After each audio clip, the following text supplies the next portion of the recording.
There, he's gonna go into his head.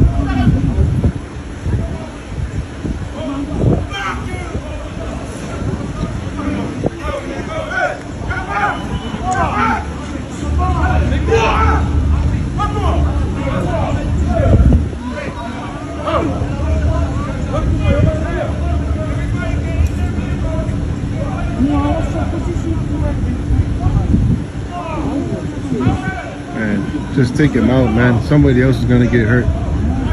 Just take him out. Oh man.